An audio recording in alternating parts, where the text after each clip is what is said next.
تمہارے باپ گئے ہیں اور اس کو کہا تیجو محلے جاتا ہے۔ آج وہ گھڑی آ گئی ہے کہ نوبت تمہاری مسجدوں کے باہر کھڑی ہوئی ہے، کب جانچ اور پڑتال ہو جائے صرف تمہاری کاہلی اور سستی کی وجہ سے۔ اے قوم، سدھرو، اپنے آپ کو بدلو، تعلیم کی طرف بڑھو، اللہ کے نبی کی طرف بڑھو، اور کسی کے دل کو مت دکھاؤ بلکہ مصطفیٰ کی سنتوں پہ عمل کرو، پیار محبت سے رہو، اتحاد سے رہو، بھائی چارے سے رہو، اور بتاؤ کہ مسلمان وہ ہوتا ہے جیسے کسی زمین میں پیڑ لگا دیا جائے تو پیڑ خود کو پتھر کھاتا ہے، پیڑ خود کو تکلیفیں اٹھاتا ہے، لیکن آنے والے مسافر کو چھاؤں بھی دیا کرتا ہے اور آنے والے مسافروں کو پھل بھی دیا کرتا ہے۔ ایسا ہی ہے نا، ایک زمانہ وہ تھا کہ جب ہم حضور کی باتوں پر عمل کیا کرتے تھے تو روٹوں پر پتھر نہیں ملتا تھا، کنکڑ نہیں ملتا تھا، کیونکہ حضور نے فرمایا کہ جو راستے سے تکلیف دہ چیز ہٹا دے یہ بھی صدقہ ہے۔ کیا ہے؟ جب تم 10 20 کے نوٹ فقیروں کو دیتے ہو یہ صدقہ، یہ بھی صدقہ ہے، لیکن یہ بھی صدقہ ہے کہ کوئی کانٹا، کوئی پتھر، کوئی اینٹ راستے میں پڑی ہے، اس کو تم ہٹا دو، یہ بھی کیا ہے؟ صدقہ ہے۔ لیکن آج تو الٹا ہوتا ہے۔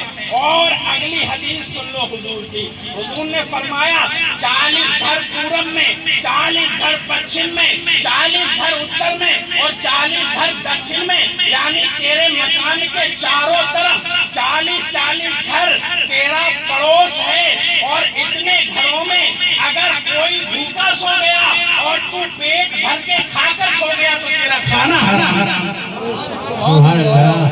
اسلام تو بھائی چارے کا درس دیتا ہے، اسلام تو باندھنے کا درس دیتا ہے، اسلام تو جوڑنے کا درس دیتا ہے۔ ارے اسلام نے یہ نہیں کہا کہ 40 پڑوسی مسلمان ہی ہونا چاہیے، یا 40 پڑوسی ایمان والے ہی ہونا چاہیے، یا 40 پڑوسی نمازی ہونا چاہیے۔ نہیں نہیں، کوئی بھی ہو، آدم کی اولاد میں اگر وہ تیرے پڑوس میں رہتا ہے تو تجھے اس کا خیال کرنا ضروری ہے، بلکہ واجب۔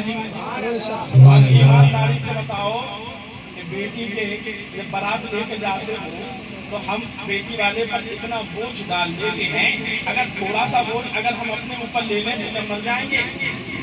ارے بتاؤ، مر جائیں گے؟ تو پھر اتنا بوجھ بیٹی والوں پر کیوں ڈالتے ہو؟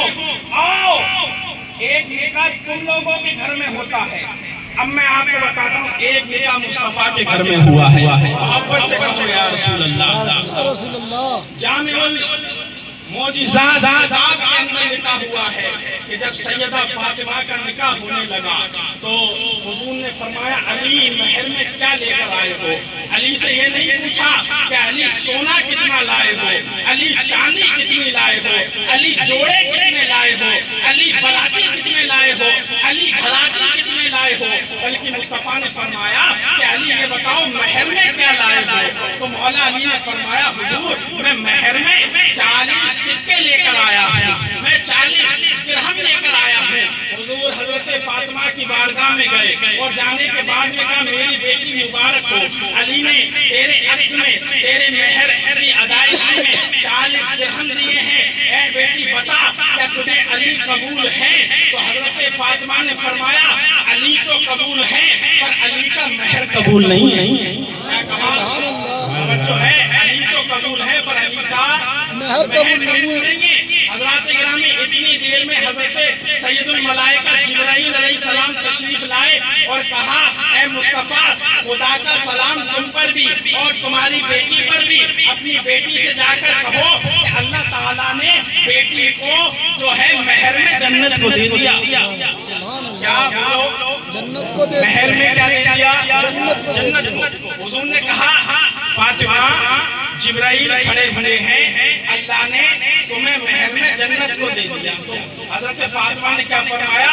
بابا جان علی قبول ہے پر مجھے مہر قبول نہیں۔ کیا کہا؟ مہر قبول نہیں۔ حضرات گرامی اتنی دیر میں حضور نے ارشاد فرمایا پھر بیٹی تم بتاؤ کہ تمہارا مہر کیا ہونا چاہیے؟ توجہ، کیا کہا؟ بیٹی تم بتاؤ تمہارا مہر فاطمہ رضی اللہ تعالیٰ عنہ نے ارشاد فرمایا کہ اللہ مجھے مہر میں کیا اللہ مجھے مہر میں ایسا نقد دے اور بدلے میں میرے مہر کے امت کو بخش دے. سبحان اللہ سبحان اللہ. کیا کہا کہ اے رسول اللہ مجھے مہر مال دولت نہیں چاہیے, مجھے مہر میں یہ چاہیے کہ اللہ آپ کی امت کو میرے مہر کے صدقے میں بخش دے. کیا کہا اللہ میرے مہر کے صدقے میں آپ کی امت کو بخش دے. اب اے غلاموں ایمانداری سے بتاؤ جس سیدہ نے اپنے مہر میں نہ چاندی لی ہے, نہ سونا لیا ہے, نہ مال لیا ہے, نہ دولت لی ہے, ارے جس سیدہ نے اپنے مہر میں ہم جیسے گناہگاروں کو رحم فرما کر اللہ کی بارگاہ میں عرض کیا مولا مال و دولت نہیں چاہیے, اگر مہر میں کچھ دینا ہی ہے تو اے اللہ اپنے مصطفیٰ کی امت کو بخش دے. سبحان اللہ سبحان اللہ. اپنی مصطفیٰ کی امت کو بخش دے. بس یہ حدیث میں نے اس لیے بتائی کہ حضرات گرامی حضور کو سب سے زیادہ جس سے محبت ہے اللہ کے بعد, توجہ ہے بات ختم کر رہا ہوں بڑھاؤں گا نہیں, حضور کو اللہ کے بعد سب سے زیادہ جس سے محبت ہے وہ جانتے ہو کون ہے؟ بتاؤ کون ہے؟ اللہ کے بعد حضور کو جس سے سب سے زیادہ محبت ہے وہ کون ہے؟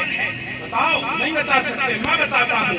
وہ سب سے زیادہ محبت والا حسین نہیں ہے, وہ سب سے زیادہ محبت والا حسن نہیں ہے, وہ سب سے زیادہ محبت والی سیدہ نہیں ہے, وہ سب سے زیادہ محبت والا علی نہیں ہے, وہ سب سے زیادہ محبت والا ابو بکر نہیں ہے, وہ سب سے زیادہ محبت والا عمر نہیں ہے, وہ سب سے زیادہ محبت والا عثمان غنی نہیں ہے, وہ سب سے زیادہ محبت والا بلال حبشی نہیں ہے, وہ سب سے زیادہ محبت والا ابو ہریرہ نہیں ہے, وہ سب سے زیادہ محبت والا ابو دردہ نہیں ہے, وہ سب سے زیادہ محبت والا حضرت جابر نہیں ہے, بلکہ وہ سب سے زیادہ مصطفیٰ اللہ کے بعد جس سے محبت کرتے ہیں وہ مصطفیٰ کی امت ہے. سبحان اللہ سبحان اللہ. اب آپ کہو گے کیسے, تو دلیل لے لو کہ مصطفیٰ جان رحمت کی جو ہے آمنہ رضی اللہ تعالیٰ عنہ کے شکم سے ولادت ہوئی تو حضور نے سجدے میں سر رکھا, اور سجدے میں سر رکھنے کے بعد میں یہ نہیں کہا فاطمہ دے دے, حسن دے دے, حسین دے دے, علی دے دے, ابو بکر دے دے, عمر دے دے, عثمان دے دے, کچھ نہیں کہا, بلکہ کیا کہا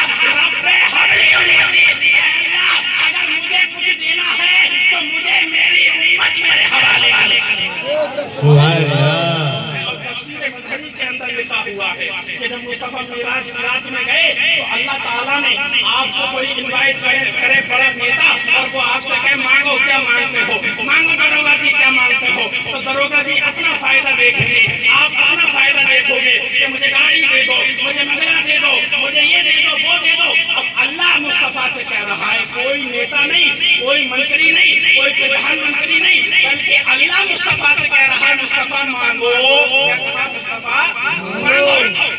تو مصطفیٰ نے کیا فرمایا رب حبلی امتی, پھر اللہ نے فرمایا مانگو, پھر کہا رب حبلی امتی. تو تفسیر مظہری کے اندر لکھا ہوا ہے ایک مرتبہ نہیں, دو مرتبہ نہیں, 100 مرتبہ نہیں, 70 مرتبہ نہیں, 70,000 مرتبہ اللہ کے نبی نے فرمایا رب حبلی امتی, اور اللہ تعالیٰ بھی 70,000 مرتبہ کہتا رہا مصطفیٰ مانگ. کیا مانگتا ہے آج جو تو مانگے گا وہ سب کچھ تجھے عطا کر دیا جائے. سبحان اللہ سبحان اللہ. مصطفیٰ کی امت کو گالی دینا, مصطفیٰ کی امت کو چڑھانا, مصطفیٰ کی امت پہ انگلی اٹھانا, مصطفیٰ کی امت کو برا کہنا, دراصل مصطفیٰ کی امت کو برا کہنا نہیں ہے بلکہ خود مصطفیٰ کو برا کہنا ہے, کیونکہ یہ وہ امت ہے گناہگار ضرور ہیں لیکن احمد مختار کی کملی کے نیچے ہیں, اور جو مصطفیٰ کی کملی کے نیچے ہے وہ ایسا ہی سمجھے کہ وہ جنت کے نیچے ہے. مصطفیٰ کی امت پر انگلی نہ اٹھاؤ, مصطفیٰ کی امت کی برائیاں نہ کرو, بلکہ مصطفیٰ کی امت کو حکمت کے ساتھ سمجھا کر انہیں دین کی طرف لاؤ اور انہیں دنیا کی طرف لاؤ. محبت سے کہو یا رسول اللہ. حضور کی بارگاہ میں ایک صحابی آئے